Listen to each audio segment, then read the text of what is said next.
اگلے دنوں میں شارق زمان کے لیے یہ خبر کسی گہرے صدمے سے کم نہ تھی۔ بدر عرب بیگم کا انتقال ہو گیا تھا۔ یہ خبر اس کے ایک رپورٹر نے اسے فون پر دی تھی۔ شہوانہ اور احسان منصور کی شادی کے بعد ان تینوں پر ہونے والے فائرنگ کا نتیجہ تھا کہ شہوانہ اور بدر عرب بیگم شدید زخمی ہوئی تھی، بلکہ احسان منصور صرف زخمی ہی ہوا تھا۔ شہوانہ تو چند دنوں میں چلنے پھرنے لگ گئی تھی، جبکہ بدر عرب بیگم دوبارہ اپنی ٹانگوں پر چل نہ سکی تھی۔ پیسہ تو تھا، ساری عمر پیسہ ہی تو اکٹھا کیا تھا اس عورت نے۔ یہاں سے نا امید ہونے کے بعد شہوانہ ماں کو علاج کے لیے لندن لے گئی تھی۔ شارق زمان کو ان لوگوں کی برابر خبر مل رہی تھی، مگر وہ اپنے مسائل میں اس قدر الجھ چکا تھا کہ دوسری طرف دھیان دینے کی کبھی کوشش بھی نہ کی تھی۔ پھر دھیان دینے کا فائدہ بھی کیا تھا؟ وہ اچھی طرح جانتا اور سمجھتا تھا کہ اس کی ذات میں رہ جانے والا خلا اسی دھیان کی دین ہے۔ وہ ساری عمر ایک نادیدہ آگ میں جلستا رہا تھا۔ درمیان میں نویرا کے تصور نے اسے ایک نارمل زندگی کی طرف دھکیلنے کی کوشش کی تھی، اور وہ کامیاب بھی رہا تھا، مگر اس کے اندر پلنے والے کمپلیکس نے اسے یہاں بھی شکست سے دوچار کیا تھا۔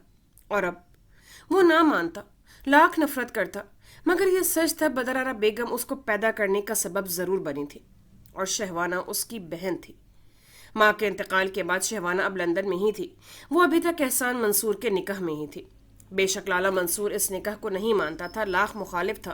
احسان منصور اب بھی شہوانہ کا دم بھرتا تھا، اور شہوانہ ان کی وفات کے بعد اب اس کا کیا ارادہ تھا وہ بے خبر تھا۔ بظاہر اس کے رپورٹر کی دی جانے والی یہ عام سی خبر ہی تو تھی۔ اگلے چند دن ایک اخبارات میں ایک چھوٹی سی سرخی تھی، اور پھر خبر دب سی گئی تھی، جبکہ شارق زمان کو لگا اس کی ذات ادھڑ سی گئی ہو۔ عورت ذات سے اس کی نفرت کا بس یہ آخری بہانہ تھا جو آخرکار اپنے انجام کو پہنچ گیا تھا۔ نویرا نے اس عورت کے وجود کا جو احساس دلایا تھا وہ بہت قوی تھا۔ عورت کی وفاداری، خلوص و حیاداری کا واضح ثبوت اماں کی صورت تو تھا، مگر وہ ساری عمر خود ساختہ نفرت کے خول میں مقید الجھتا رہا تھا، اور اب اس نے اپنی زندگی کو دہرایا، اور پھر ادراک کے کئی لمحے اس پر واہ ہوتے چلے گئے تھے۔ وہ اس دن کئی دنوں کے بعد اپنے آفس آیا تھا۔ اس کے ورکر اچھے اور محنتی تھے، اس کی غیر موجودگی میں بھی کام خوش اسلوبی سے چلا رہے تھے۔ جوں جوں دن گزر رہے تھے، اس کے اندر کا خالی پن بڑھتا ہی جا رہا تھا۔ نویرا کا کہیں پتہ نہیں چل رہا تھا، وہ کہاں تھی، کن لوگوں میں تھی، کچھ علم نہ ہو رہا تھا، اور شارق زمان کو اب لگ رہا تھا اس کی برداشت جذباتیت کا بس اختتام ہونے والا ہے۔ اگر نویرا چند دنوں میں نہ ملی، یا تو وہ کسی کو ختم کر بیٹھے گا یا پھر اپنے وجود کو ختم کر ڈالے گا۔ بہت مشکل لمحے تھے یہ زندگی اس کے اعمال کا حساب بھی تو بہت تکلیف دہ حساب تھا۔ اپنی غلطیوں اور کوتاہیوں کو قبول کرنا بھی بڑے دل گردے کا کام ہوتا ہے، اور اس کا دل قبول کر رہا تھا۔ بلکہ پسپائی کا عمل تو تب سے شروع ہو چکا تھا جب سے نویرا واپس اس گھر میں آئی تھی، مگر اقرار مشکل تھا اپنی کوتاہیوں اور اعتماد کی عدم پختگی کا۔ وہ نویرا کی ہمت پر حیران تھا، وہ اس کے سب رویے کس بہادری سے سہ گئی تھی۔ مصب کا تصور اس کے دل میں گداز سے بھر دیتا تھا۔ وہ ننھا سا پیارا سا بچہ، اور ہر گزرتا لمحہ اس کے وجود کی مضبوطی اور جذباتیت کو ایک گہری ضرب لگا رہا تھا، اور وہ ڈھہ رہا تھا۔ وہ کام میں مصروف تھا، بہت دنوں بعد آفس آیا تھا تو کئی امور اس کی توجہ کے منتظر تھے۔ ہیلو شارق، وہ کسی فائل پر جھکا ہوا تھا جب اس آواز پر سر اٹھا کر آنے والے وجود کو دیکھا۔ زیبا کیانی اول روز کی طرح بڑی تر و تازہ دکھائی دی تھی۔ وہی گرم جوشی کا اظہار کرتا انداز، وہی آنکھوں کا والہانہ پن۔ وہ اس کے سامنے موجود کرسی پر ٹکی تو شارق کے تصور میں بڑی سی چادر کے گرد لپٹا وجود در آیا۔ کتنا تضاد تھا! نہ جانے تربیت کی کمی تھی یا وقت کا تقاضا تھا، مگر ان ظاہری اداؤں سے پہلے متاثر ہوا تھا اور نہ ہی اب۔ اس کے دل کو تو نویرا احسان کا کردار بھایا تھا، نہ کہ اس کا حسن، مگر شک کی آندھی سارا خزانہ اڑا کر لے گئی تھی، اور کیا بچا تھا باقی؟ شاید ندامت، یا پھر… کہاں ہوتے ہو تم؟ کہیں نظر ہی نہیں آتے۔ میری انگلیاں ٹوٹ گئی ہیں نمبرز ملا ملا کر، مگر تم ریسیو نہیں کرتے۔ اتنے چکر تمہارے آفس اور گھر کے لگا چکی ہوں، اور ہر بار جواب ملتا ہے صاحب نہیں ہے۔ ہوتے کہاں ہو؟ بڑی بے تکلفی سے وہ پوچھ رہی تھی۔ شارق نے اپنے سامنے دھری فائل بند کر دی۔ خیریت؟ بڑی سنجیدگی سے پوچھا۔ تمہیں بتا تو چکی ہوں پاپا شادی پر زور دے رہے ہیں، اور تم جانتے ہو میں کیوں پاپا کو ٹال رہی ہوں، تو اس سلسلے میں میں کیا کر سکتا ہوں؟ تم پاپا سے ایک دفعہ مل لو تو شاید کوئی راہ نکل آئے، دوسری صورت میں تم جانتے ہو میں کیا طے کیے ہوئے ہوں۔ تمہارے پاپا سے بھلا میں کیوں ملوں؟ اور تم اچھی طرح جانتی ہو کہ میں ایک شادی شدہ اور ایک بچے کا باپ ہوں، مجھے اس سے کوئی فرق نہیں پڑتا۔ اس نے نخوت سے سر جھٹکا۔ آئی ایم سوری، میں تمہیں واضح طور پر کہہ چکا ہوں کہ یہ تمہارا فیصلہ ہے، میرا نہیں۔ जहां तुम्हारे पापा कहते हैं तुम शादी कर लो। मैं अपनी लाइफ में बहुत खुश हूं, और ये तुम भी अच्छी तरह जानती हो कि एक बीवी के सिलसिले में मेरी तरजीहात क्या है। शारिक, तुम सोचो तो सही, मैं तुम्हें पसंद करती हूँ, तुम्हारे साथ जिंदगी गुजारना चाहती हूँ, मुहज्जिब हूँ और फिर साहिब जायदाद हूँ। तुम अच्छी तरह जानती हो कि मुझे तुम्हारी ये सारी क्वालिटीज न पहले कभी मुतासर कर सकी हैं और ना ही अब। शारिक, उससे कुछ कहना चाहा तो शारिक ने हाथ उठाकर उसे टोक दिया। तुम्हें बहुत अच्छा लाइफ पार्टनर मिल जाएगा।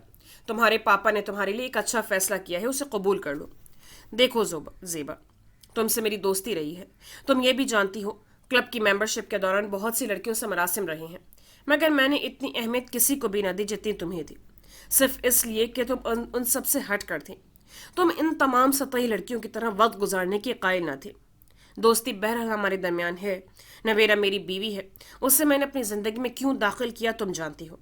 शादी से पहले मेरी क्या सरगर्मियां थीं, मगर शादी के बाद मैंने वो सब छोड़ दी। चंद एक बार के अलावा मैं क्लब नहीं गया, वहाँ मेंबरशिप भी ख़त्म कर दी है। तुम्हारे साथ मरासिम रहे हैं, मगर वो भी बहुत साफ शफाफ सतह पर। मैंने हर बार तुम्हारे फैसले की नफ़ी ही की है।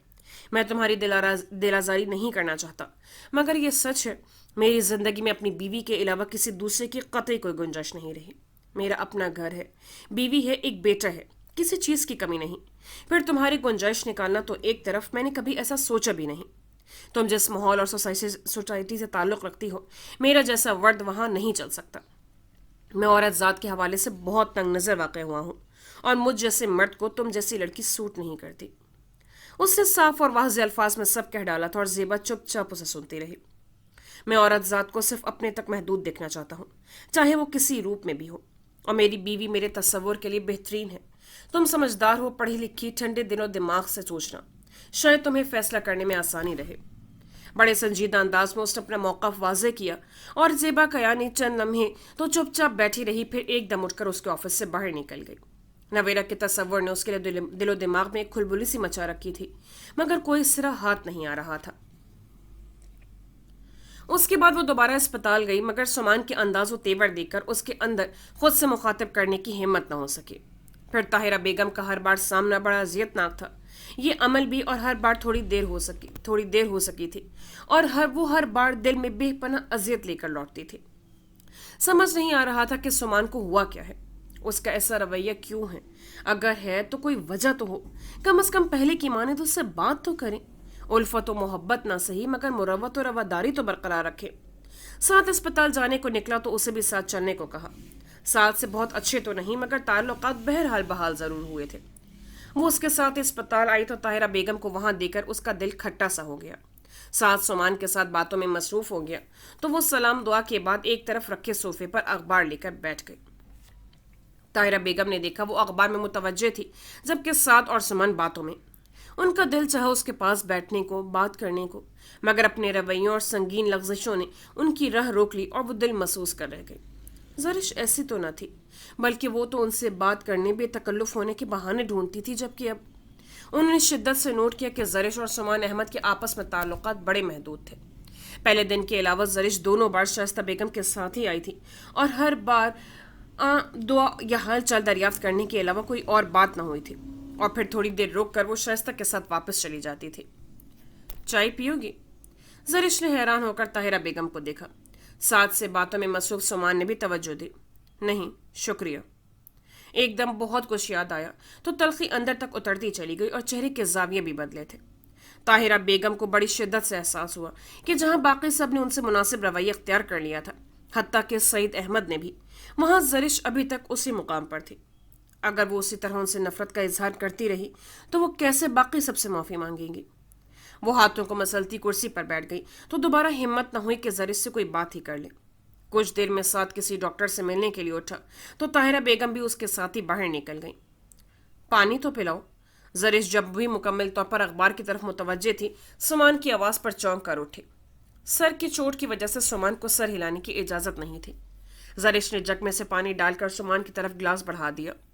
अगर खुद से पीने की पोजीशन में होता तो तुम्हें जहमत न देता, संजीदा अंदाज में कहते सुमान अहमद ने उसे एहसास दिलाया तो उसने शर्मिंदा होते गिलास सुमान अहमद के होंठों से लगा दिया। बैठो।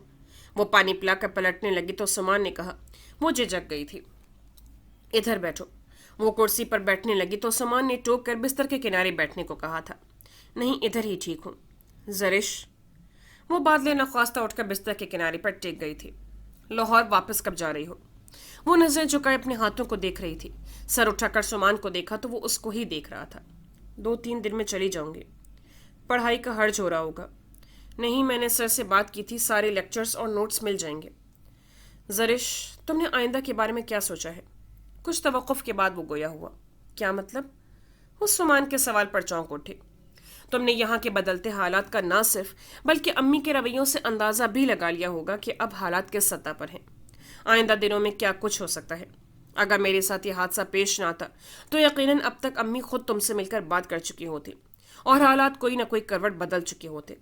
وہ چپ چاپ سمان کی بات سن رہی تھی۔ تمہارا یہی مطالبہ تھا نا کہ امی خود سے اپنی تمام غلطیوں کا اعتراف کریں، اور اب ایسا ہو رہا ہے۔ اب بتاؤ کیا کہتی ہو تم؟ وہ گمسم رہ گئی تھی۔ اس نے کبھی سوچا بھی نہ تھا کہ سمان اس سے بھی براہ راست اس کے سامنے ایسی صورتحال رکھتے ہوئے اسے فیصلہ کرنے کا کہے گا۔ اس نے خود بھی ایسا چاہا تھا، جبکہ اب تمام صورتحال اس کی مرضی کے عین مطابق خود بخود راہ ہموار کر چکی تھی تو وہ اپنا ذہن عجیب کشمکش میں لپٹا محسوس کر رہی تھی۔ سمان نے اسے چند پل دیے تھے کہ وہ شاید کچھ کہے، مگر وہ ہونٹ بھیجے چپ چاپ سے تھی۔ زرش، سمان نے بڑی توجہ سے پکارا۔ وہی پرانا محبت بھرا توجہ لیا چہرہ لہجہ تھا۔ اس کا دل ایک لمحے کو بے قابو ہوا۔ تم نے جو چاہا، میں نے تمہاری ہر بات مانی۔ صحیح غلط میں تمہارا ساتھ دیا کہ تم حق پر ہو۔ ہماری طرف سے تمہارے ساتھ بڑی زیادتی ہوئی ہے۔ میں نے ہر موقع پر تمہارا ساتھ دینے کی نہ صرف کوشش کی بلکہ تمہارے ہر موقف و واقعات کے تحت پرکھتے ہوئے جسٹیفائی بھی کیا۔ سمان کچھ پل خاموش ہوا۔ ہمارا رشتہ ایسا ہے کہ اس میں ہم دونوں کے لیے بہت ساری گنجائش نکلتی ہے۔ امی کا ناراض ہو کر خالہ کے ہاں چلے جانا، اور پھر بعد کے گھریلو حالات کی وجہ سے میرا رویہ تمہارے ساتھ کچھ سنجیدہ ہو گیا تھا کہ میں امی اور ابو کی وجہ سے پریشان تھا، لیکن تم سے کسی بھی قسم کی ناراضگی نہیں تھی اور اب بھی نہیں ہے۔ سمان نے دیکھا وہ سر جھکائے ہونٹ کچلتی عجیب شش و پنج میں مبتلا تھی۔ یہ حادثہ کسی کے بھی وہم و گمان میں نہ تھا۔ اگر اس حادثے میں خدا نخواستہ کچھ ہو جاتا، جیسا کہ اللہ نے بال بال بچایا ہے، یا پھر عمر بھر کا کوئی نقصان، تو زرش کہ تمہیں تب بھی کوئی فرق نہ پڑتا۔ سوال ایسا تھا کہ وہ خود پر ضبط کرتی ایک دم ضبط کھو بیٹھی اور ہاتھوں میں چہرہ چھپا کر شدت سے رو دی۔ یہی سوال تو اس کے دل کی دھڑکن بند کر دیتا تھا کہ اگر خدا نخواستہ واقعی کچھ ہو جاتا یا عمر بھر کا کوئی نقصان تو۔ زری، اس کے رونے پر سمان نے پریشان ہو کر ڈرپ لگا ہاتھ بڑھا کر اس کا ہاتھ تھاما۔ اس نے چہرہ اٹھا کر سمان کو دیکھا۔ اگر آپ کو کچھ ہو جاتا تو میں مر جاتی، میں ایک پل بھی نہ جی پاتی آپ کے بغیر۔ یہ اعتراف ایسا تھا کہ سمان کو لگا رگو پے میں ایک سکون سا سرایت کر گیا ہو۔ بڑا جان غزل انتظار کیا تھا اس اعتراف پر کیے۔ سمان نے تسلی دینے کو ہاتھ دبایا تھا، مگر زرش کے اندر اس تسلی بھرے انداز نے کسی اور ہی انداز میں اثر کیا۔ بے اختیار ہو کر سمان کے کندھے پر اپنا سر رکھ کر وہ شدت سے روتی چلی گئی۔ سب کے سامنے خود کو سنبھالتے سنبھالتے وہ تھک گئی تھی۔ اس نے گھر سے نکلنے سے پہلے بات لیا تھا۔ شیمپو کیے بالوں کی نبی ابھی بھی برقرار تھی۔ کندھوں سے پھسلتے بال سمان احمد کے چہرے پر گرے تو ایک لطیف سے احساس نے سمان کو چھوا تھا۔ یہ کیسی بے اختیاری تھی؟ محبت کے اظہار کا یہ کیسا انداز تھا؟ یہ قربت کا کیا عالم تھا؟ اس وقت کا تو سمان احمد کو شدت سے انتظار تھا، مگر وقت اور جگہ نے سمان کے اندر صورتحال کو سمجھنے کا احساس دلایا تھا۔ زری، نرمی سے دوسرے ہاتھ اس کے بالوں پر پھیرتے ہوئے پکارا تھا۔ بھیگے چہرے کو اٹھا کر اس نے سمان احمد کو دیکھا۔ آپ یقین کریں، آپ کو اگر کچھ ہوتا تو میں مر جاتی۔ وہ یقین دلا رہی تھی۔ سمان نے سر اس بات میں ہلا کر مسکرا کر اسے اپنی یقین کر لینے کا احساس دلایا۔ مگر آئندہ کی صورتحال کے بارے میں تو سوچا ہوگا نا تم نے؟ سمان احمد کا انداز ہنوز بڑا پرسکون اور تسلی آمیز تھا۔ زرش کو لگا جیسے فیصلے کی گھڑی پہنچی ہے۔ یہ لمحے اسے بہت بھاری لگے۔ امی نے مجھ سے بات کی، انہوں نے معافی مانگی ہے۔ ایک ماں اپنی اولاد کے سامنے معافی مانگے میرے لیے بڑی ذلت کی بات تھی۔ ہمارا اور ان کا تعلق ایسا ہے کہ ہمیں ایک دوسرے کی ہر بات، ہر غلطی اور لغزش کو نظر انداز کرنا پڑتا ہے۔ یہ ہمارے رشتے کی ڈیمانڈ ہی نہیں، رشتے کا تقاضا بھی ہے کہ جب تمہارا اور امی کا تعلق اور طرح کا ہے، دل میں گنجائش بنانے میں وقت ضرور لگتا ہے، مگر زرش جہاں محبت ہو وہاں اسے برداشت کرنا پڑتا ہے۔ سمجھ رہی ہو نا تم میری بات؟ وہ پھر ایک گرداب میں پھنس گئی تھی۔ یہ فیصلہ اس کے لیے بڑا مشکل تھا۔ امی کو معاف کر دو زرش، اور شدت سے لب بھیج گئی۔ زرش، آپ، وہ اس سے پہلے کہ کچھ کہنے کو لبوا کرتی، سعد اور طاہرہ بیگم دروازہ کھول کر اندر داخل ہوئے۔ زرش بکھلا کر سیدھی ہوتے دوپٹے سے دروازہ چہرہ رگڑتے کرسی پر بیٹھ گئی۔ زرش رکو گی یا گھر جاؤ گی؟ میں جا رہا ہوں، سعد پوچھ رہا تھا، اور زرش کو لگا کہ جیسے اس نے اسے بڑے مشکل فیصلے سے بچا لیا ہو۔ میں چلتی ہوں۔ وہ فوراً اٹھ کھڑی ہوئی اور سمان نے ایک بڑی سنجیدہ نگاہ اس پر ڈالی تو وہ نگاہ چرائے سعد کی طرف پلٹ گئی۔ اگلے 2-3 دن زرش کے لیے بڑے تکلیف دہ تھے۔ وہ سوچ سوچ کر الجھتی رہی تھی۔ طاہرہ بیگم کو معاف کر دینا بڑا مشکل مرحلہ تھا، اور سمان احمد کا تصور کرتی تو دل چاہتا کہ سب بھول جائے، کچھ بھی یاد نہ کریں۔ یہ لمحے بڑے تکلیف دہ اور اذیت ناک تھے۔ وہ چاہ کر بھی گزشتہ اذیت نہیں بھول پا رہی تھی، اور سمان احمد کی ذات ایک سایہ دار درخت تھی جس نے ہر اچھے برے وقت میں اس کا ساتھ دیا تھا۔ سمان احمد کی اس نیکی کو وہ ساری عمر نہ بھول پائے گی کہ سب کی مخالفت کے باوجود صرف اس کی خواہش پر اسے اتنی دور لاہور میں نہ صرف داخلہ لے کر دیا تھا بلکہ رہائش، تحفظ، ہر طرح کا احساس دلایا تھا۔ اور جیسی کم عمر تنہا لڑکی ذات کا اس طرح معاشرے میں اکیلے رہنا بھلے سمان کے تعاون اور مدد کے بغیر کہاں ممکن تھا۔ اس کے بعد وہ چاہنے کے باوجود نہ تو اسپتال جا سکی اور نہ ہی فون پر رابطہ کر سکی تھی۔ وہ اپنے آپ سے لڑ رہی تھی۔ اگلے 2 دن میں سمان اسپتال سے گھر چلا آیا تو وہ نہ لاہور جا سکی تھی اور نہ ہی کسی حتمی فیصلے پر پہنچ سکی تھی، اور سمان احمد بھی اسے فیصلہ کرنے کا کہہ کر اب اس کے فیصلے کا منتظر تھا، اور وہ منتظر ہی رہی کہ شاید سمان خود سے رابطہ کرے یا اس کا فیصلہ پوچھے، مگر اس کا انتظار ہی رہا۔ نویرا اس گھر میں آ کر مطمئن سی ہو گئی تھی۔ ماما، پاپا اور دیگر لوگوں سے بھی اس نے یہی تذکرہ کیا تھا جو وہ سمان سے کہہ چکی تھی، مگر یہ نہ کہہ سکی کہ اب نویرا ان لوگوں کے پاس رہے گی۔ اس نے سوچا کہ جب وہ لاہور تنہا جائے گی تو سب کو پتہ چل ہی جائے گا۔ نویرا ماما سے کافی گھل مل گئی تھی۔ اپنی اچھی اور سلجھی فطرت کے بدولت شائستہ بیگم کو وہ بہت اچھی لگی تھی، اور موسک تو تھا ہی بہت پیارا۔ جو بھی دیکھتا تھا خود بخود اسے پیار کرنے کی کوشش کرتا تھا۔ ماما پاپا نے نویرا کے اس کے ساتھ یوں چلے آنے پر کوئی اعتراض نہیں کیا تھا۔ نویرا کو یہاں آ کر بڑا تعجب ہوا تھا کہ زرش سسرال کے بجائے میکے میں کیوں رہ رہی ہے، اس صورت میں کہ سسرال بھی پاس ہی تھا۔ زرش سمان احمد کے ایکسیڈنٹ کو لے کر پریشان اور الجھی ہوئی تھی، اس سے کچھ پوچھنا مناسب نہ سمجھا تھا، مگر جب یہی سوال اس نے شائستہ بیگم سے کیا تو انہوں نے گزرے لمحوں کی ساری کہانی سنا دی۔ نویرا کو جان کر از حد دکھ اور افسوس ہوا۔ سسرال جا کر نہ رہنے کا زرش کا موقف درست تھا یا نہیں، مگر زرش کے حوصلے پر اسے حیرت ہوئی کہ وہ کتنے دنوں سے اس کے ساتھ تھی، مگر ایک بار بھی اس نے یہ سب ظاہر نہ ہونے دیا تھا کہ اس کے ساتھ اتنا کچھ ہو چکا ہے۔ وہ ہر وقت مطمئن اور پرسکون ہی دکھائی دیتی تھی۔ شائستہ بیگم نے اس سے کافی دیر تک گزشتہ اور موجودہ صورتحال پر تبصرہ کرتے ہوئے زرش کو سمجھانے اور سب بھول کر اب کوئی بہتر فیصلہ کر لینے کو کہا تھا، اور نویرا نے زرش کو سمجھانے کا وعدہ بھی کر لیا تھا۔ نویرا الجھ سی گئی تھی۔ اس نے شائستہ بیگم سے حامی تو بھر لی تھی کہ وہ زرش کو سمجھائے گی، مگر وہ اسے کیسے قائل کرے گی یہ بڑا مشکل مرحلہ تھا۔ ایک لڑکی ذات کے لیے اپنے کردار سے بڑھ کر کچھ بھی اہم نہیں ہوتا، اور بات جب کردار کی آتی ہے تو وہ کچھ بھی برداشت نہیں کرتی۔ وہ زرش کے احساسات سمجھ رہی تھی، مگر اب طاہرہ بیگم کا جو رویہ تھا اور آنے والے حالات جو صورتحال ہو سکتی تھی اس پر وہ کچھ بھی نہیں کہہ سکتی تھی کہ زرش اب کیا فیصلہ کرے گی۔ ان حالات میں جبکہ سمان کے ایکسیڈنٹ سے زرش اس سے متعلق تمام احساسات سب کے سامنے تھے، زرش کا برتاؤ اور اپنی پڑھائی کو بھی فراموش کیے ابھی تک ادھر ہی رہنا کچھ تو ظاہر کر ہی رہا تھا۔ وہ سب سو چکا تھا، سب اپنے اپنے کمروں میں سونے جا چکے تھے۔ اس گھر میں نویرا کو گھر کے ایک فرد کی حیثیت مل رہی تھی۔ زرش کے کمرے میں ہی وہ ٹھہری ہوئی تھی۔ نویرا نماز پڑھ کر کمرے میں آئی تو مصحف کو پاس ہی ہاتھ میں موبائل پکڑے زرش نہ جانے کن سوچوں میں غرق تھی کہ نویرا کی آمد پر بھی کوئی توجہ نہ تھی۔ زرش بستر پر بیٹھ کر پکارا تو اس نے چونک کر نویرا کو دیکھا۔ کیا سوچ رہی ہو؟ کچھ نہیں، سوچ رہی ہوں کہ کل واپس چلے جاؤں۔ ابھی سر سے فون پر بات ہوئی ہے، کافی کلاسز مس کر چکی ہوں۔ اللہ کا شکر ہے اب سامان بہتر ہے، گھر بھی آ چکے ہیں۔ صبح پاپا کو کہتی ہوں کہ ٹکٹ منگواتے ہیں، پہلی فلائٹ سے ہی چلی جاتی ہوں۔ آپ تو ادھر ہی رہیں گی۔ ماما سے ابھی بات تو نہیں کی، صبح کر لوں گی۔ فکر نہ کیجیے گا، ماما پاپا آپ کے ادھر رہنے پر کوئی بھی اعتراض نہیں کریں گے۔ آپ کی وجہ سے ان کو کافی ڈھارس رہے گی۔ سعد بھائی تو سارا دن اپنے کلینک کے چکروں میں الجھے رہتے ہیں، رات کو سعد بھائی آئیں گے بھی تو بھی اپنے کمرے تک محدود رہیں گے۔ نویرا نے ایک گہرا سانس لیا۔ دل سے ایک ہوک سی اٹھی، اپنوں سے دور، اپنے شہر سے دور اجنبی لوگوں میں رہنا۔ کاش اس نے اپنے خیالات کے سرکش گھوڑے کو فوراً قابو کیا۔ بھلا فائدہ بھی کیا تھا یہ سب یاد کرنے کا، بلکہ اپنا خون جلانے کا۔ اچھی بات ہے، مگر سمان بھائی کے مکمل صحتیاب ہونے تک تو تمہیں ان کے پاس موجود رہنا چاہیے۔ وہ اپنے گھر میں ہیں، उधर उनके पास सब है। नवीरा की बात पर बड़ी संजीदगी से जवाब दिया। तुम उनके साथ क्यों नहीं रहती?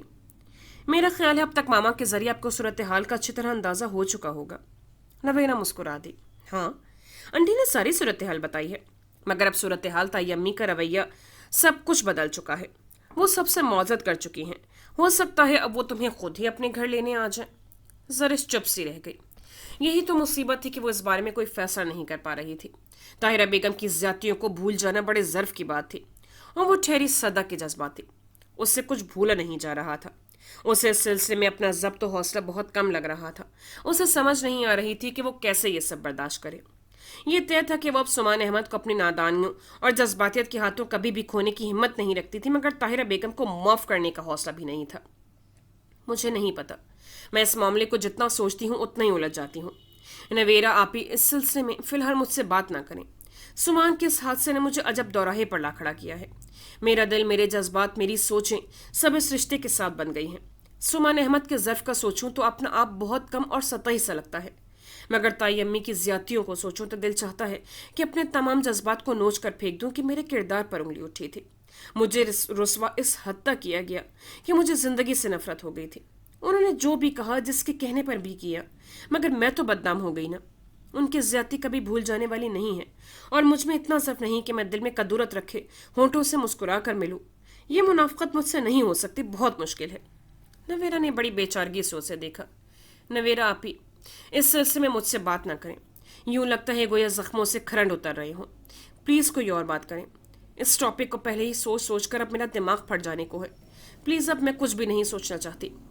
नवेरा कुछ कहने को अल्फाज तरतीब दे रही थी जब जरिश के इस दो टोक अंदाज पर सिर्फ सर हिलाकर मुस्कुरा दी थी। सो जाओ, इंशाल्लाह सब बेहतर ही होगा। वो सोने को लेट गई थी, जबकि जरिश उसी तरह नीम दराज सी फिर सोचों में गुम हो चुकी थी। अगले दिन उसने मामा पापा को कह दिया था कि वो लाहौर वापस जाना चाहती थी। मामा ने उससे 1-2 दिन मजीद रुकने को कहा था, मगर वो पहले ही काफ़ी हर्ज हो गया है का कहकर इनकार कर गई थी। नवेरा को वह फिलहाल अपने साथ नहीं लेकर जाना चाहती, अगली दफ़ा ले जाएगी। नवेरा से मुतालिक उसने यही जाहिर किया था। मामा पापा को बज़ाहिर नवेरा के रुकने पर कोई एतराज़ तो न था, मगर उसके यूं अकेले जाने पर मामा को ज़रूर तामुल हुआ था। मामा जहाज़ से जाना है, कुछ नहीं होता, मगर जरिश अकेले। सुमान ने एतराज़ किया तो कुछ नहीं कहेंगे वो सिर्फ इतना कहकर बात ख़त्म कर गई थी। पापा ने टिकट मंगवा दिया था।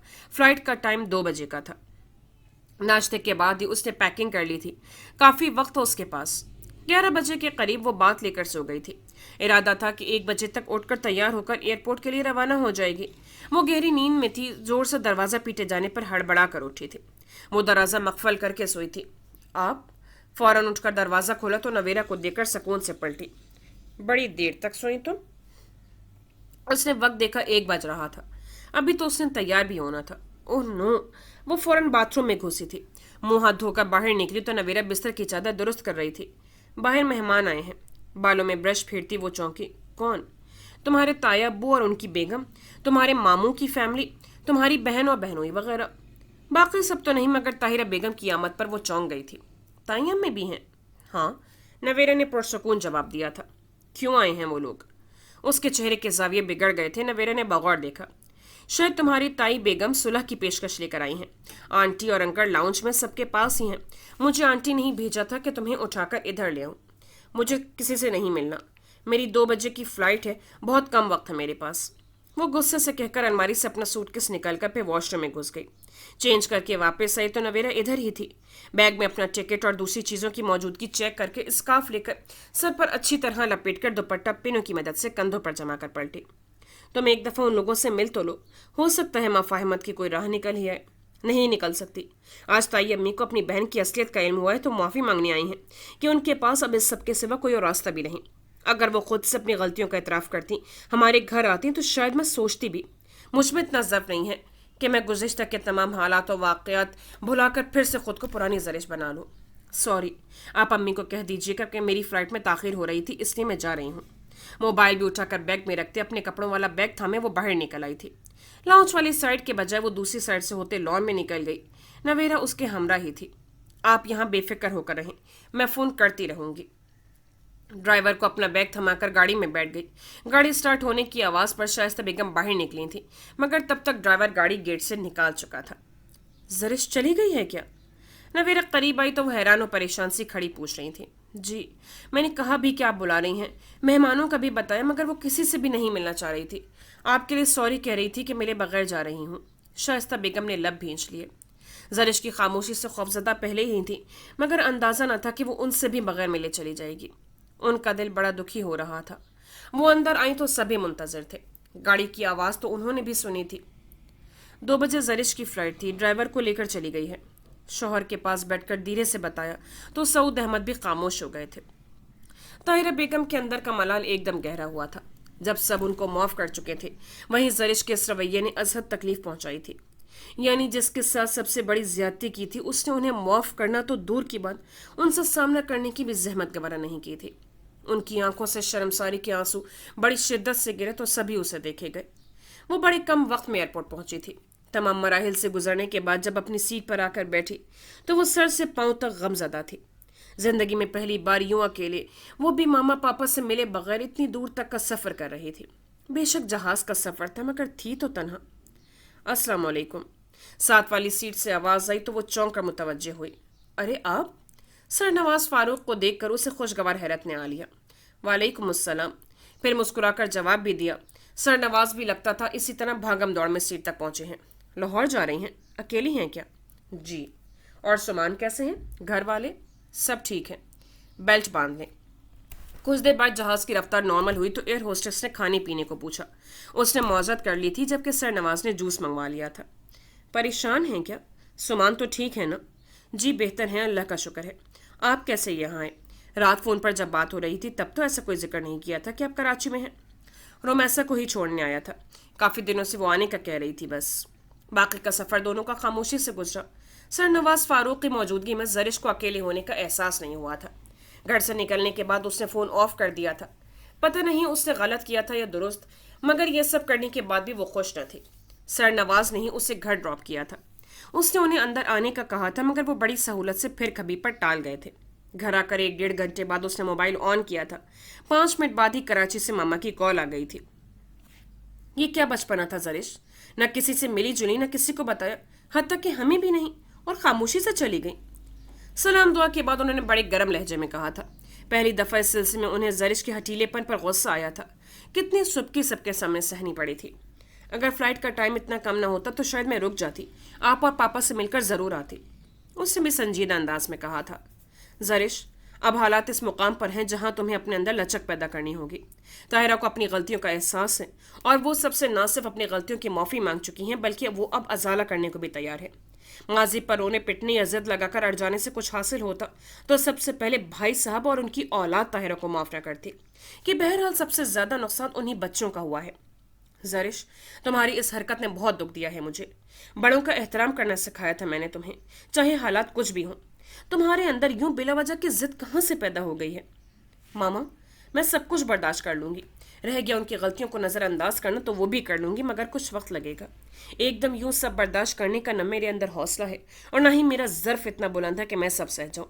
ماما پلیز مجھے سمجھنے کی کوشش کریں۔ میں دل میں کوئی قدورت نہیں رکھ رہی، مگر یہ بھول کر وہی پرانے تعلقات برقرار رکھنا بھی اب میرے اختیار میں نہیں ہے۔ ٹھیک ہے، انہیں اپنی غلطیوں کا احساس ہوا ہے، اچھی بات ہے، میں نے کبھی یہی مطالبہ کیا تھا، مگر ماما میرا دل نہیں کرتا ان کا سامنا کرنے کو، ان کے دیکھنے کو یا ان سے کوئی بات کرنے کو۔ میں اس سلسلے میں بے بس ہوں۔ اس نے سہولت سے اپنے دل کی کیفیت کہہ سنائی تھی۔ اس طرح تو زندگی نہیں گزرنے کی زرش بچے۔ زرش کے خیالات جان کر وہ ازحد متفکر ہو گئی تھیں۔ سمان اور طاہر میں ماں بیٹے کا تعلق ہے، جبکہ تم صرف بیوی ہو۔ ان حالات میں وہ اپنی ماں کو بھی معاف کر چکا ہے، کچھ حالات و واقعات کو نظر انداز کر گیا ہے۔ تم کیا خیال کرتی ہو کہ سمان کس کا ساتھ دے گا، تمہارا یا اپنی ماں کا؟ سوال ایسا تھا کہ زرش چپ چاپ سی رہ گئی تھی۔ اس سلسلے میں سمان اس سے صاف اور تفصیلی بات کر چکا تھا، وہ کیا چاہتا تھا وہ واضح کر چکا تھا۔ اگر سمان نے اس سلسلے میں اس کے احساسات سمجھنے کے بجائے واقعی اپنی ماں کا ساتھ دیا تو اس سوال نے اس کے اندر ایک طوفان برپا کر دیا تھا۔ ماں باپ کا فرض ہوتا ہے اولاد کو سمجھانا۔ تمہارے یوں چلے آنے کا کیا سمان کو معلوم نہ ہوا ہوگا؟ اس سے کیا برا نہ مانا ہوگا؟ بے شک ہم لوگ باقاعدہ تمہیں اس کے ساتھ رخصت کر چکے ہیں، مگر یہ مت بھولو کہ کراچی سے اسلام آباد اور پھر وہاں سے لاہور جانا صرف تمہاری ضد تھی، سمان کا یہ فیصلہ نہ تھا۔ شائستہ بیگم نے ایک اور تلخ حقیقت اس کے سامنے لا کھڑی کی۔ تمہارے پاپا نے بھی تمہارے اس عمل کو ناپسند کیا ہے۔ نفیس صاحبہ، بھائی صاحب سب کی موجودگی میں تمہارے ملے جلے بغیر چلے جانے کا بتاتے کتنی شرمندگی ہو رہی تھی ہمیں۔ ماما پلیز، میں پہلے ہی بہت ڈسٹرب ہوں، آپ لوگ مجھے میرے حال پر چھوڑ دیں، مجھے کسی کی بات نہیں سننی۔ زرش کو اپنے احساسات و جذباتیت کی زد پر آتے محسوس ہوئے تو وہ چٹک گئی۔ زرش، ماما کو اس کے رویے پر ازحد دکھ ہوا۔ کیوں خود کو تنہا کرنے پر تلی ہوئی ہو؟ اتنی محبتوں، رشتوں اور چاہتوں کے موجودگی میں خود کو اکیلا کر رہی ہو؟ تم ہماری اولاد ہو، سب سے چہیتی بیٹی ہو ہماری، ہم کیسے تمہیں تمہارے حال پر چھوڑ سکتے ہیں؟ ایسا نہ کہو، تم غلطی کر رہی ہو، تمہیں اس عمل سے باز رکھنا سمجھانا ہمارا فرض ہے۔ کل کو سمان بھی بے پناہ محبت کے باوجود تمہیں تمہارے کہنے پر تمہارے حال پر چھوڑ دے تو کیا کرو گے تم؟ ایسا نہ کرو ورنہ پچھتاوے ساری عمر مقدر بن جاتے ہیں۔ طاہرہ کی مثال تمہارے سامنے ہے، کچھ تو عقل کرو۔ کچھ دکھ اور کچھ غصے سے کہتے انہوں نے سمجھایا تو زرش لب بھیج گئی۔ وہ ماما اور سمان احمد کی سبھی باتوں کو سمجھتی بھی تو اس کے اندر اتنا حوصلہ نہیں تھا کہ وہ طاہرہ بیگم کو موجودہ حیثیت سے قبول کر لیتی۔ بہت مشکل تھا۔ ماما اور بھی بہت کچھ کہہ رہی تھی، سمجھا رہی تھی، اور زرش کو اپنا ذہن معاف ہوتا محسوس ہو رہا تھا۔ کچھ دیر بعد ماما نے کال ڈراپ کر دی تھی اور وہ سوچوں کہ ایک ایسے بھون میں جا الجھی تھی جہاں اسے سب فراموش کرنے کے لیے بڑی ہمت اور برداشت کی ضرورت تھی، اور یہ سب وہ کبھی نہیں کر سکتی تھی۔ طاہرہ بیگم چند دن اسپتال میں رہ کر دوبارہ گھر آ گئی تھی۔ نبیل کے سارے حواس ٹھکانے آ چکے تھے۔ اسے رہ رہ کر اپنے رویوں پر پچھتاوا ہو رہا تھا، مگر اب ازالے کی کوئی صورت نہ تھی۔ نویرہ کے ملنے کی کوئی صورت دکھائی نہ دے رہی تھی۔ ہر حربہ ہر کوشش ناکام رہی تھی۔ زبیدہ بیگم اور حمید صاحب خالدہ بیگم کی عیادت کو گئے تو پیچھے رمشا گھر میں اکیلی تھی۔ شام کا وقت تھا۔ پھپھو کی عیادت پر اس نے جلدی کھانا پکا لیا تھا اور اب فارغ بیٹھی ان لوگوں کی واپسی کا انتظار کر رہی تھی، مگر کوئی بھی ابھی تک گھر نہیں لوٹا تھا۔ وہ انتظار سے اکتا کر ٹی وی کے سامنے آ بیٹھی تو بیل ہونے لگی۔ جا کر گیٹ کھلا تو رضا کو دیکھ کر سکون کا سانس لیا۔ اکیلے گھر میں اب اسے خوف آنے لگا تھا۔ کہاں تھے تم سارا دن؟ وہ خاموشی سے اندر بڑھا تو پیچھے سے سوال ہوا۔ وہ بھی ساتھ ہی تھے۔ مجھ سے ایک نظر دیکھ کر اپنے کمرے کی طرف چل دیا۔ وہ دوبارہ ٹی وی کے سامنے بیٹھ گئی۔ امی کہاں ہیں؟ رمشا نے دیکھا وہ چینج کر کے منہ ہاتھ دھو چکا تھا۔ نبیل بھائی کے ہاں گئی ہوئی انکل کے ساتھ۔ نبیل کا نام سن کر وہ لب بھینچ گیا۔ نبیل اس کی شکل دیکھنے کا بھی روادار نہ تھا، اور وہ کھانا کھاؤ گے؟ اسے پلٹتے دیکھ کر پوچھا۔ کیا پکایا ہے؟ وہ اب تنہا کمرے میں ہی کھانا کھاتا تھا، رک کر پوچھا۔ رہنے دو، جب سب کھائیں گے تو میں بھی کھا لوں گا۔ رمشا بتانے لگی تو وہ ٹوک کر واپس کمرے میں چلا آیا۔ آج کل خود احتسابی کے عمل سے گزر رہا تھا۔ اس سے رمشا اس رات اتنا کچھ سنا گئی تھی اور جواب میں وہ کچھ کہہ بھی نہیں پایا تھا، حتیٰ کہ اس کے الفاظ کی نفی تک نہ کر پایا تھا۔ وہ تو اپنی نظروں سے گر گیا تھا، کسی سے کیا گیلا کرتا۔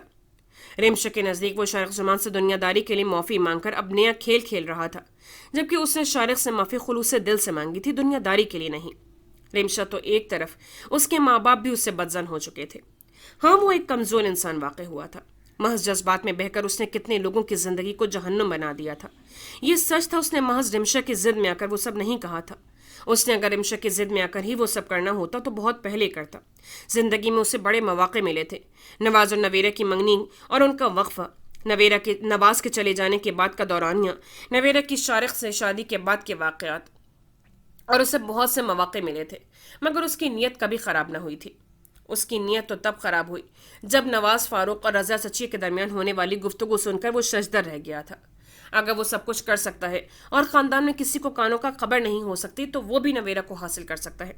اس کے خیالات میں پختگی تب آئی جب گولی لگنے سے شارق اسپتال میں ایڈمٹ تھا اور وہ عیادت کو گیا تھا، تو وہاں نویرہ اور شارق کی گفتگو دروازے کے باہر کھڑے سن کر اور پھر نویرہ کو گھر تک چھوڑتے ہوئے اس نے بہت کچھ سوچا تھا، مگر ارادوں پر اتنا مضبوط نہ تھا۔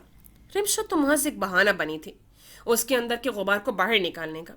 وہ نویرہ کو حاصل کرنا چاہتا تھا ہر قیمت پر۔ وہ خود کو شارق زمان سے بہتر اور نویرہ کے 1000 درجے قابل سمجھتا تھا، اور اس رات رمشا سے جھگڑا تو محض بہانہ تھا۔ اس نے اپنے اندر پکتے لاوے کو اس رات باہر نکلنے کی راہ دکھا دی تھی۔ اس نے شارق زمان سے چند جھوٹ اور کچھ سچ سمیت نویرہ کی بدقسمتی کا کھیل کھیلنے کا آغاز کیا تھا۔ شارق نے اس کے توقع کے عین مطابق رد عمل دیا تھا، مگر نویرہ کے سامنے کھڑے ہو کر اپنے جذبات کا اظہار کرتے نویرہ کی آنکھوں میں اپنے لیے زمانے بھر کی نفرت دیکھتے دل بے اختیار لرز اٹھا۔ بے انتہا ندامت ہوئی تھی، مگر دل پھر بھی نویرہ سے دستبرداری کو نہیں مانا تھا۔ بات کے حالات سب کے سامنے تھے، اور اب نویرہ گھر چھوڑ کر جس طرح گئی تھی اور شارق کا اس کی معافی مانگنے پر جو رد عمل تھا، اس نے اس کے دل سے ساری خوش فہمیاں دور کر دی تھی۔ वो दिल से दुआ गो था कि नवेरा वापस आ जाए। वो जहां कहीं भी है पूरी इज्जत और आबरू के साथ बाहिफाजत रहे। सारा सारा दिन खुद से लड़ते उलझते जमीर की अदालत के जवाब देते अपना आप अब शल हो चुका था। इस वक्त भी वो आंखों पर बाजू रख के अपनी जात की जंग लड़ रहा था। माँ बाप उससे नाराज थे। हमीद साहब तो उससे सामने देखते ही नफरत से मुंह फेर लेते थे। जुबैदा बेगम शौहर की नफरत से मुंह तो नहीं फेरती थी, मगर उससे बोलती भी ना थी। 3 वक्त का खाना खामोशी से उसके कमरे में रख जाती थी और दीगर जरूरियात भी ऐसे ही पूरी हो रही थी। रह गई रिमशा तो उसकी नफरत उसके सामने थी। कभी वो बड़ी मोहब्बत से उसकी मुंतजर रहा करती थी और अब ना जाने कितनी देर गुजर गई थी इसी तरह बैठे बैठे के कमरे में होने वाले खटके पर सर उठाकर देखा था। जुबैदा बेगम तपाइक पर खाना रख रही थी। खाना खा लो। वो उनको बगौर देख रहा था। खाना रखकर सीधी हुई तो उसे अपनी तरफ मुतवज्जे पाकर जुबान से कह दिया, वरना वो अब जुबान का इस्तेमाल बहुत कम करती थी। अम्मी। वो बाहर निकलने लगी थी। इस पुकार पर पलट कर देखा। बड़ी संजीदा नजरें थी, मलामत करती हुई। वो उठकर उनके पास चला आया। मैं बहुत बुरा हूँ, बहुत बुरा कर चुका हूँ, मुझे मलामत करे, बुरा भला कह लें मगर ये चुप की मार ना मारे, प्लीज कुछ तो कहा करे। वो माँ बाप के इस रवैये से चंद ही दिनों में हौसला हार गया था। क्या बात करूं तुमसे? तुम्हारी सूरत देखती हूं तो नवेरा की पाकीज़ा सूरत याद आती है। क्या कसूर था उस बच्ची का? कितनी बदनसीब माँ हूं मैं। किसी की आहें मेरी औलाद की वजह से हैं। खालदा भाभी की हालत देखी नहीं जाती, उनकी आंखें खुश्क नहीं होती। उस माँ के दिल से मेरी औलाद के लिए न जाने कैसी आहें निकलती होंगी। एक ही तो औलाद है मेरी। क्या किया तूने रजा? जिंदगी इम्तिहान बना दी है तूने। वो अभी खालदा बेगम को देखकर लौटी थी। दिल फोड़े की माने दुख रहा था और ऐसे में रजा का लुटा पुलटा अंदाज देखकर उनका दिल रोने का चाह रहा था। कितनी मिन्नत मुरादों से मांगा था, क्या इस दिन के लिए? उनका दिल गिरिया वजारी करने को चाह रहा था। दुआ को नवेरा का पता चल जाए। नबील शानिक नवाज भी कोशिशें कर रहे हैं। अल्लाह बच्ची को साथ खैरियत और इज्जत के घर वापस लाए। अपनी आंखों से बह जाने वाले अश्क दुपट्टे से साफ करती कमरे से निकल गई थी और रजा माँ से 1000 बातें करने की आस में खाली हाथ खड़ा रह गया था। ये उसका अपना बोया था जो वो काट रहा था, फिर किसको इल्जाम दे, क्यों दे? नवेरा के तस्वुर ने फिर दिल की दुनिया को उचाट कर डाला था। अगले दिन उसे सुमान अहमद के नंबर पर कॉल की थी, मगर सुमान ने कॉल रिसीव नहीं की थी। उसने मैसेजेस भेजे मगर उसका भी कोई जवाब ना मिला तो वो परेशान होने लगे। उसके बाद तो वो रोजाना उठते बैठते मुसलसल राब्ता करती रहती थी, मगर सुमान अहमद ने भी गोया कॉल रिसीव न करने की कसम खा रखी थी। जो जो दिन गुजर रहे थे उसकी परेशानी बढ़ने लगी थी।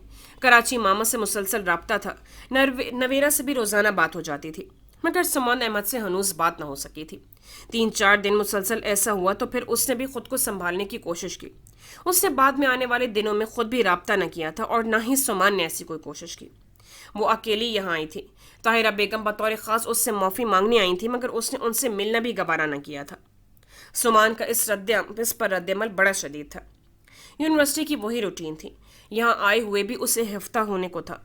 मामा से भी उसे इल्म हुआ था कि सुमान पहले से बेहतर है, अब चंद घंटों के लिए ऑफिस भी जा रहा है। सुमान से राब्ता नहीं ना सही, मगर ये इतला चंद खुश आइन थी। चंद दिन मजीद गुजरे तो कराची कॉल करने पर इल्म हुआ था कि फुप्पो ने साद और फरक की शादी की तारीख तय कर दी है। पहले उनका इरादा निकाह का था, मगर फिर अचानक ही उन लोगों ने शादी के दिन भी तय कर दिए थे। दरमियान में सिर्फ 1 माह का अरसा था।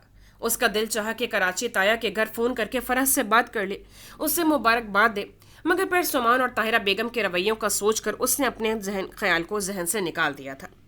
यूनिवर्सिटी वो बाकायदा जा रही थी। आजकल पढ़ाई पर खुसूसी तवज्जो दे रही थी। गुज़िश्ता दिनों मिस होने वाली क्लासेस के लेक्चर्स उससे मिल गए थे। वो यहाँ पढ़ने के लिए आई थी, बाकी सब जहन से निकाल कर उसने खुद को पढ़ाई की तरफ मुतवज्जे कर लिया था। वो सारा दिन उसका यूनिवर्सिटी में बड़ा मसरूफ से गुजरा था। क्लासेस के बाद उसने अमजद को बुलवा लिया था। घर जाने से पहले वो सर नवाज फारूक के ऑफिस में चली आई थी। उनसे पढ़ाई के सिलसिले में कुछ बातचीत करना थी। वहाँ उसे तकरीबन 15 मिनट लग गए थे। अमजद इंतज़ार कर रहा था। उसके ख्याल से जल्दी जल्दी सर नवाज से बातें करके किताबें समेट कर बाहर निकल रही थी कि अंदर आते किसी शख्स से टकराई थी।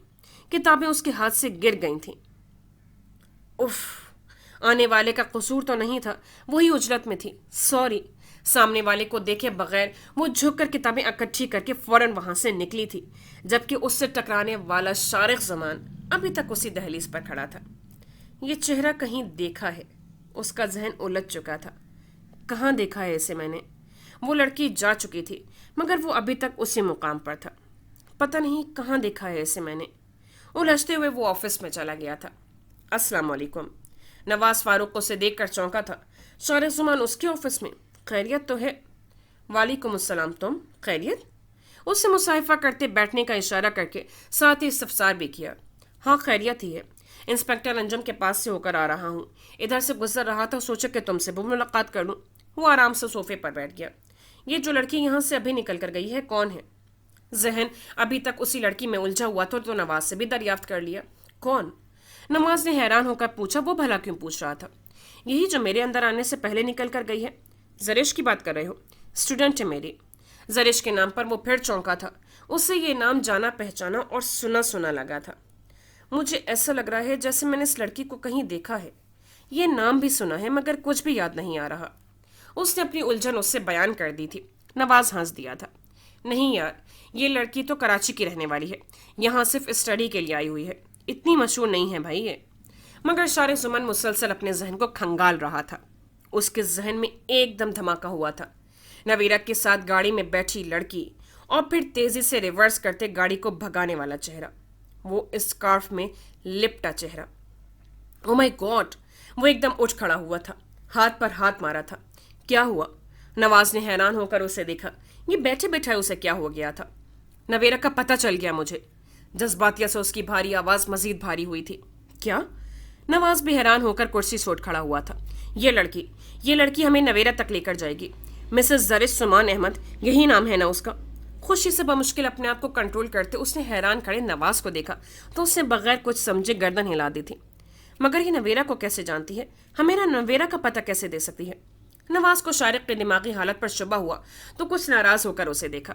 उसे शारिक के मुंह से जरिश के लिए ये लड़की कहना कतई अच्छा न लगा था। ये क्या, इसके तो बड़े भी देंगे। तुम्हें बाद में सारी बात बताता हूँ, अब नवेरा कहीं भाग कर तो दिखाए। शारिक खासा पुरजोश हो चुका था। मुस्कुराकर नवाज को देखा। उसे अभी भी कुछ समझ न आई थी। शारिक खुलकर हंसा। बड़े दिनों बाद वो ऐसी हंसी हंसा था। 1 मिनट, मैं जरा अंजुम को फोन कर लूँ। उसने जेब से मोबाइल निकाल कर नंबर मिलाया। हाँ अंजुम, मैं शारिक बोल रहा हूँ। नवेरा का एड्रेस मिल गया है। हैरान होने की जरूरत नहीं, यूं समझो इल्हाम हुआ है बैठे बैठे। नवाज के पास आना बड़ा अच्छा शगुन साबित हुआ है। बस इतला दे रहा हूँ, नवाज को लेकर तुम्हारे पास आ रहा हूँ, कहीं जाना नहीं। बाकी की तफसीलात आकर बताता हूँ। उसने फोन ऑफ कर दिया था। ये क्या तरीका है शारिक? अंजुम को क्यों कॉल किया है तुमने? कुछ मुझे भी तो बताओ, ख्वाम इस लड़की को फंसा रहे हो। तुम अपने क्लैरिकल स्टाफ से इस लड़की का एड्रेस पता करवा कर दो अगले 5 मिनटों में। वो आराम से दोबारा सोफे पर बैठे हुक्म दे रहा था। नवाज को वो बड़ा जहर लगा था। हरगिज नहीं, एक इज्जतदार घराने की वो लड़की है, कोई एड्रेस नहीं दिलवाऊंगा। तो ठीक है, इस वक्त मेरी जेब भरी हुई है, मैं खुद पता कर लेता हूँ। वो उठ खड़ा हुआ। शारिक रुको। वो बाहर निकलने लगा तो उसने फौरन रोका। वो लड़की मेरी जानने वाली है, इनकी सारी फैमिली को मैं जानता हूँ। यूं कहो रोमैसा की फैमिली के उसकी फैमिली से मरासिम है। ये यहाँ अकेली सिर्फ पढ़ने के लिए रह रही है। कराची में होती है इसकी सारी फैमिली। तुम्हें ख्वामख्वाह गलतफहमी हो रही है। नवेरा का भला इससे क्या ताल्लुक? उसने उसे समझाना चाहा था। इस लड़की को मैं खुद नवेरा के साथ उसकी गाड़ी में देख चुका हूँ। ये लड़की गाड़ी चला रही थी और फिर मेरे देख लेने पर वो गाड़ी भगा कर ले गई थी। इस वक्त मैं तुम्हारे साथ ही था जब नवेरा हमारे सामने से गाड़ी में बैठकर निकल गई थी। तब भी मैं इस लड़की का चेहरा और गाड़ी का नंबर भी ना देख पाया था, मगर रिसेप्शन पर मालूम करने से पता चला था कि मिसेस सुमान अहमद के नाम से ये लोग वहाँ थे। मजीद नर्सेज और स्टाफ को कुरेदने पर पता चला था कि मुसब नामी बच्चा बीमार था, और मुसब सिर्फ मेरे बेटे का नाम है, और नवेरा को तुम खुद वहाँ अस्पताल में देख चुके थे। अब शक की गुंजाइश नहीं रही। ये लड़की नवेरा को जानती है, नवेरा इन लोगों के पास है। मुझे इस लड़की का एड्रेस चाहिए। बड़े संजीदा और दो टोक अंदाज में उसे सब बताकर आखिर में एड्रेस तलब किया था, और नवाज फारूक हक्का बक्का सा खड़ा रहा। उसके लिए सारी कहानी एक फिल्मी सी सिचुएशन थी। उसे यकीन करने में तामुल हो रहा था, मगर पुलिस को इन्वॉल्व करना कोई अच्छी बात नहीं। ये लड़की यहाँ अकेली रहती है। इसके घर का मुझे इल्म है, जा चुका हूँ मैं 1-2 बार। इज्जतदार फैमिली से ताल्लुक़ रखती है। उस तक पहुँचने के लिए बहुत अच्छी तरह मालूम तो कर लो कि नवेरा वाकई उन लोगों के पास है या नहीं, फिर पुलिस को इन्वॉल्व करो। उसने रिसानिया से समझाना चाहा था। शारिक उसे घूमता रहा। मुझे घूरो नहीं, ये मशवरा तुम्हारे फ़ायदे के लिए ही है। वो छोटी मोटी फैमिली नहीं है, बड़े ताल्लुकात वाले लोग हैं। कराची में उनका एक नाम है, बड़े शरीफ लोग हैं, अपने काम से काम रखने वाले। ये सुमान अहमद की मिसेस है, और सुमान अहमद डॉक्टर जफ़र का गहरा दोस्त है। उन लोगों के आपस में ख़ानदानी ताल्लुकात हैं। میں اچھی طرح اس لڑکی کو جانتا ہوں. اول تو تمہیں غلط فہمی ہوئی ہے. دوسری صورت میں اگر نویرا واقعی ان لوگوں کے پاس ہے تو بھی پولیس کو انوالو کرنے کی ضرورت نہیں. میں خود تمہارے ساتھ چلتا ہوں, سب معلوم کروا لیتے ہیں. نواز کی بات شارق زمان کے پلے پڑ گئی تھی. ٹھیک ہے, اگر نویرا یا بچے کو انہوں نے چھپانے یا ادھر ادھر کرنے کی کوشش کی تو پھر میں اپنے طریقے سے اس معاملے کو ہینڈل کروں گا. پھر تم کچھ بھی نہیں بولو گے. اوکے, نہیں بولوں گا. مجھے یقین ہے نویرا ان لوگوں کے پاس نہیں ہے. اگر ہوئی بھی تو میں خود زرش سے بات کروں گا. یقیناً اگر نویرا لاہور میں ہی ہے تو پھر زرش کو میری بات ماننا ہوگی کہ وہ خود نویرا کو قائل کرنے کی کوشش کرے کہ اگر نویرا وہاں ہوئی بھی تو ہم اسے زبردستی وہاں سے نہیں لا سکتے. ٹھیک ہے. خلاف معمول وہ فوراً مان گیا تھا. ابھی چلنا ہے یا کچھ دیر بعد؟ چیزیں سمیٹتے نواز نے شارق کو دیکھا. نہیں, ابھی. اب تو وہ ایک پل بھی انتظار نہیں کر سکتا تھا. بڑے دن ہو گئے تھے خوار ہوئے. کچھ دیر بعد وہ گاڑی میں تھے. شارق نے انسپکٹر انجم کو آنے سے منع کر دیا تھا. سارے رستے دونوں کے درمیان کوئی بات نہ ہوئی تھی. اچھے خاصے پوش علاقے میں بنے اس خوبصورت گھر کے سامنے گاڑی نواز نے روکی تو شارق فوراً باہر نکل آیا تھا. چوکیدار مستعد کھڑا تھا. سمان احمد گھر پر ہیں؟ نواز نے بھی باہر نکل کر چوکیدار سے مصاحفے کے بعد پوچھا. وہ 2 بار زرش کو چھوڑنے آیا تھا, سو چوکیدار سے سلام دعا ہو چکی تھی. وہ فوراً پہچان گیا تھا. نہیں, صاحب تو کراچی میں ہوتے ہیں. اور ان کی مسز؟ وہ گھر پر ہی ہیں. انہیں کہو نواز فاروق ملنا چاہتے ہیں. ٹھہرو. نواز کے پیغام پر وہ جانے لگا تو شارق نے روک لیا. اس گھر میں کون کون رہتا ہے؟ چوکیدار نے تعجب سے اس نئے انسان کو دیکھا. بیگم صاحبہ ہوتی ہیں, ڈرائیور, ملازمہ اور میں خود ہوتا ہوں. صاحب کبھی کبھار آتے ہیں. اور کوئی نہیں ہوتا؟ بیگم صاحبہ کے علاوہ اور کوئی لڑکی نہیں ہوتی؟ نہیں صاحب. اب کے شارق نے الجھ کر نواز کو دیکھا. بیگم صاحبہ کے ساتھ کوئی اور خاتون نہیں رہتی, مثلاً کوئی بچے والی خاتون؟ اچھا, آپ نویرا بی بی کی بات کرتے ہو. چوکیدار فوراً سمجھا تھا. شارق نے نواز کو یوں دیکھا جیسے کہہ رہا ہو کہ اب کیا کہتے ہو. ہاں, وہی نویرا بی بی. مگر صاحب وہ تو چند دن صرف یہاں رہا تھا. بیگم صاحبہ اکیلی رہتی ہیں نا, تو انہوں نے آیا رکھی تھی, مگر پھر وہ چلی گئی. بیگم صاحبہ کہتی ہیں کہ اس عورت کو یہ جگہ پسند نہ تھی, کہیں اور چلی گئی ہے, شاید کسی اور کے گھر. ہم کو زیادہ نہیں پتا. میں بیگم صاحبہ کو پیغام دے دوں؟ نواز کے سر ہلانے پر وہ اندر چلا گیا تھا. چوکیدار کی معلومات پر دونوں ہی پریشان ہو گئے تھے. اس کا مطلب ہے کہ نویرا ادھر تھی, مگر اب وہ کہاں ہے؟ شارق کا اشتعال بڑھنے لگا تھا. چند پل پہلے لگا تھا کہ جیسے اب زندگی کی آزمائش ختم ہو چکی ہے, مگر اب پھر وہی بے بسی در آئی تھی طبیعت میں. زرش ابھی یونیورسٹی سے آ کر کھانا کھا کر چینج کر کے اپنے کمرے میں آئی ہی تھی کہ ملازمہ چوکیدار کا پیغام لیے چلی آئی تھی کہ کوئی نواز فاروق صاحب ملنا چاہتے ہیں. وہ پہلے تو اس نام پر ہی حیران ہوئی, مگر غور کرنے پر فوراً اچھلی تھی. چوکیدار کو کہو ان کو اندر بھیجے. سر نواز ہیں, جلدی کرو. وہ لاؤنج میں چلی آئی تھی. ملازمہ کی ہمراہی میں سر نواز فاروق اور ایک اجنبی کو آتے دیکھ کر وہ خیر مقدم کو آگے بڑھی. السلام علیکم. نواز فاروق نے سلام کیا تھا جبکہ شارق لب بھینچے زرش کو بغور دیکھ رہا تھا. وعلیکم السلام. آئیے سر, بیٹھیے. دونوں صوفوں پر بیٹھ گئے تھے. زرش ان کے پاس ہی آئی تھی. اب سر کو اپنے گھر میں دیکھ کر الجھ گئی تھی. وہ بھی سائڈ صوفے پر بیٹھ کر انتظار کرنے لگی کہ شاید وہ اپنی آمد کا مقصد بیان کرے. آپ سے ایک ضروری کام تھا, اسی سلسلے میں آپ کو اس وقت زحمت دی. معذرت چاہتے ہیں ڈسٹرب کرنے پر, وہ بھی بے وقت. نواز فاروق نے اپنے مخصوص الجھے انداز میں بات شروع کی تھی. شارق زمان کو اس تمہیدی انداز سے الجھن ہوئی. وہ جلد از جلد نویرا کے بارے میں جاننا چاہتا تھا. ان سے ملیے, یہ شارق زمان ہے. زرش کو بغور دیکھتے انہوں نے اپنے ساتھ براجمان شارق کا تعارف کرا دیا تو زرش کا شارق زمان کا نام سن کر رنگ اڑا تھا. شارق زمان؟ اس کے ہونٹ ٹھیلے اور اس نے خوفزدہ نظروں سے شارق کو دیکھا. اس نے نہ ہی پہلی بار شارق زمان کو بغور دیکھنے کی زحمت کی تھی اور نہ ہی دوسری بار. اگر بغور دیکھ لیتی تو اس وقت اس کے سامنے نہ ہوتی. میرے تایا زاد ہیں اور نویرا احسان کے شوہر. اگلا تعارف اسے مزید ہراساں کر گیا تھا. جی؟ اس کے حلق سے صرف یہی نکل سکا تھا. ہم نویرا کے سلسلے میں حاضر ہوئے ہیں. شارق زمان اب بھی خاموش زرش کے چہرے کے تاثرات نوٹ کر رہا تھا جبکہ نواز ہی بات کر رہا تھا. کون نویرا؟ دیکھیں زرش بی بی, ہم آپ کے چوکیدار سے ساری معلومات لے چکے ہیں. ہمیں صرف اتنا بتائیں کہ اب نویرا کہاں ہے. ہم سے جھوٹ بولنے کی ضرورت نہیں. شارق زمان سے اب چپ رہنا محال تھا. ایک دم دو ٹوک لہجے میں بات کی تھی. زرش نے ایک پل کو سوچا تھا یہ لوگ اگر اس تک پہنچے ہیں تو یقیناً ساری معلومات لے کر آئے تھے. اس کی بات پر کم ہی اعتبار کریں گے. اب جھوٹ بولنے کی ضرورت بھی نہیں تھی. جی, نویرا نامی ایک لڑکی ایک بچے کے ساتھ یہاں چند دن رہی تھی. مجھے آیا کی ضرورت تھی. میں یہاں اکیلی ہوتی ہوں, اسی لیے ایک دفعہ مارکیٹ میں نویرا سے میری ملاقات ہوئی تھی. हमारा टकराव बड़ा इत्तेफाकिया था। इकट्ठे बैठकर चाय पीते हुए मैंने अपना मसला उन्हें बयान कर दिया था। अगले दिन वो खुद मेरे पास आई थी कि वो खासी ज़रूरतमंद है, उन्हें जॉब की ज़रूरत है। वो आया की जॉब करना चाहती हैं। मुझे तो ज़रूरत थी, मैंने रख लिया था। फिर मैंने हर तरह से उन्हें आराम और सुकून फराहम करने की कोशिश की थी, मगर एक दफ़ा उनका बच्चा काफ़ी बीमार हो गया। एक रात अस्पताल रहा था। वहाँ वो कुछ लोगों से खौफजदा हो गई थी।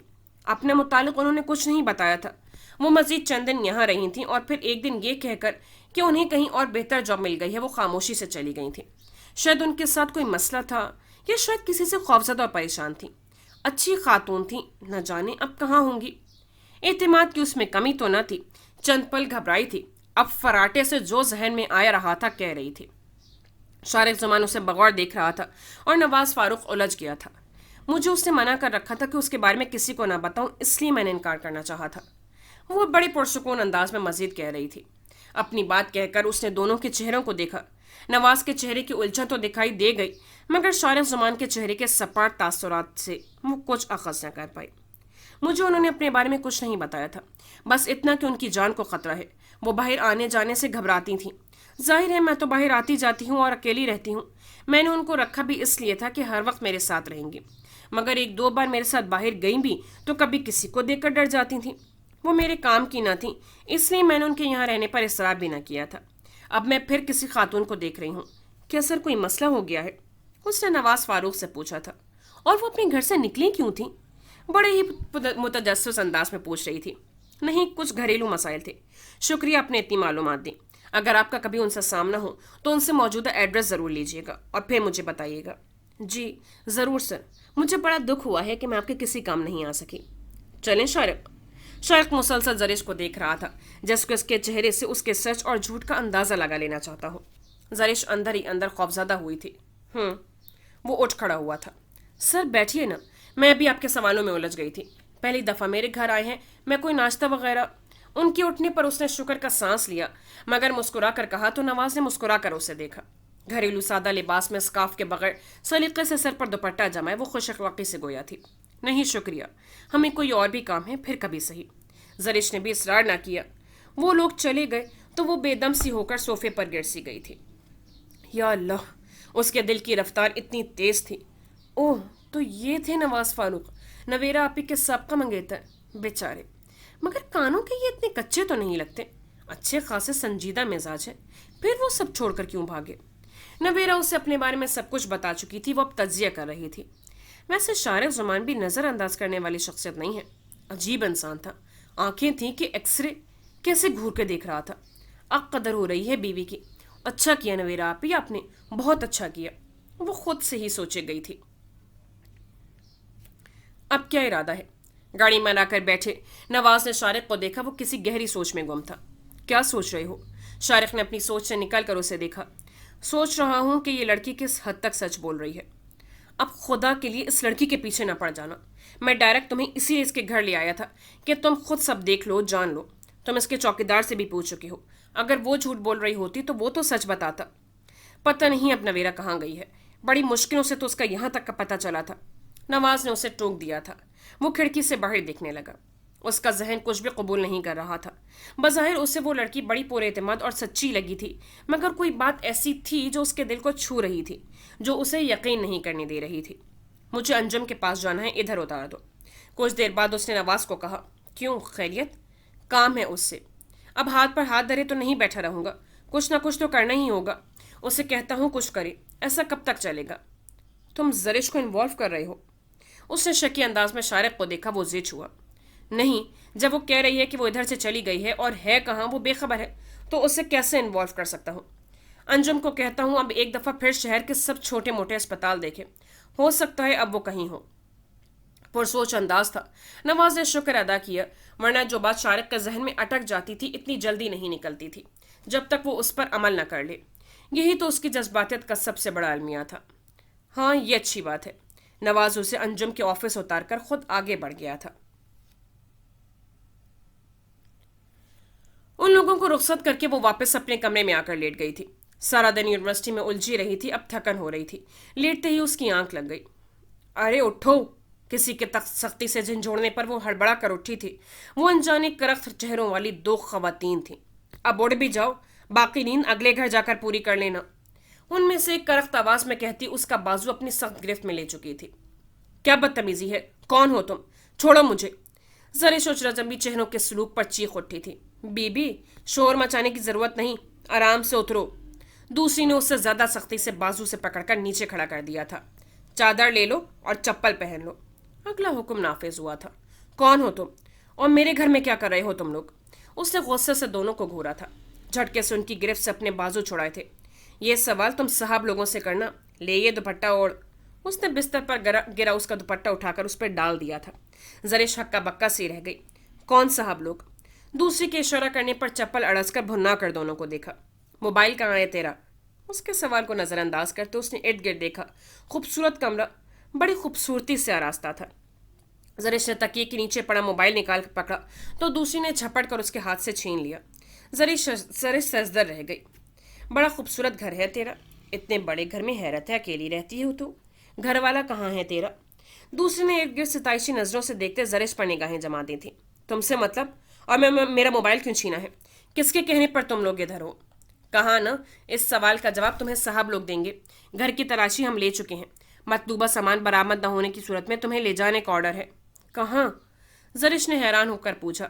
बड़े सवाल जवाब करती है तू। बाहर चल, सब जवाब मिल जाते हैं। उन्होंने उसे दरवाजे की तरफ धकेला था। वहां एक नौजवान दहलीज में खड़ा था। उसके साथ एक औरत और मर्द था। ले आए, चलो गाड़ी में बैठो। उनमें एक हुक्म देकर आगे बढ़ गया था और जरिश को इस सारी सूरत हाल को समझने में बड़ी दिक्कत हो रही थी। कुछ समझ नहीं आ रहा था कि क्या हो रहा है। मुझे कहीं नहीं जाना, हो कहो तुम लोग, खबरदार मुझे हाथ भी लगाया तो। वो इस हुक्म पर एकदम चढ़की थी। जाते हुए आदमी ने पलट कर उसे देखा और फिर अपनी साथी औरतों को देखा। ज्यादा मज़ाहमत करे तो तरीका नंबर 2 इस्तेमाल कर लेना। मुझे ज्यादा इंतजार न करना पड़े। 1 मिनट में बाहर आओ तुम लोग। वो ऑर्डर देकर बाहर निकल गया था। क्यों जाऊं मैं कहीं? अजीब लोग हो। मेरा मोबाइल दो, मैं अपने मियाँ से बात करती हूँ। मैं यहाँ से 1 इंच नहीं हिलूंगी। अपने मुलाजमीन से उसे कोई एक भी दिखाई नहीं दिया था। लगता है ये ऐसे नहीं जाने वाली। चल, तरीका नंबर 2 इस्तेमाल कर। एक ने दूसरी को इशारा किया तो उसने न जाने कहाँ से पिस्तौल निकाल लिया था। पिस्तौल देकर जरिश एकदम चुप हुई थी। ज्यादा जुबान चलाई तो सीधी हलक में गोली उतार दूंगी। चल सीधी होकर। उसने पिस्तौल उसके कनपट्टी पर रख दिया था और जरिश को अपने हाथ पांव से जान जाती महसूस हुई थी। क्या वो दिन दिहाड़े अगवा हो रही है? पहला तसव्वुर उसके जहन में यही आया था और फिर उससे अपना दिल बंद होता हुआ महसूस हुआ और हवास गुम। इससे पहले कि वो लड़खड़ा कर गिरती, उसके बाजू पर मजबूत गिरफ्त जमाए औरत ने उसे फौरन संभाला था। ये तो बेहोश हो गई है, चल ऐसे ही ले चल। उन दोनों ने उसे घसीटा था। सुमान लंच के बाद दोबारा अपनी सीट पर आया तो कई फाइलें उसकी तवज्जो की मुंतजिर थी। मुकम्मल तौर पर सेहतयाब तो वो अब भी न हुआ था, मगर घर बैठा फारिग भी नहीं रहा जाता था। अब चंद घंटे ऑफिस का चक्कर जरूर लगा लेता था। सीने और सर का जख्म आहिस्ता आहिस्ता मनमन हो रहा था। गाड़ी ड्राइव करने की डॉक्टर की तरफ से अभी इजाज़त न थी, इसीलिए वो आजकल ड्राइवर के साथ आता था। वो फाइलों में मुनहमिक था जब उसका मोबाइल बजने लगा। सुमान ने तवज्जो दी तो चौंक गया। ड्राइवर अमजद के अल्फाज पर वो उलझा। जब से जरिश दोबारा लाहौर गई थी, अमजद के जरिए ही वो रोजाना की मालूमात ले रहा था कि जरिश से वो राब्ता नहीं कर रहा था। खुद से अमजद ने कॉल नहीं की थी। अब कॉल आई तो हैरानी हुई थी। हाँ अमजद बोलो। सलाम दुआ के बाद सुमान ने पूछा। साहब जी, यहाँ बहुत गड़बड़ हो गई है। घर पर पुलिस की रेड हुई है। क्या? सुमान को लगा उसके आसाब पर गोया बम फटा हो। मगर क्यों? पता नहीं साहब जी, उन्होंने कुछ नहीं बताया। गन पॉइंट पर वो लोग अंदर दाखिल हुए थे। सिराज दीन से गन छीन कर अपने कब्जे में कर ली थी। आते ही घर के तमाम फोन के तार काट दिए थे और फिर सारे घर की तलाशी लेने लग गए थे।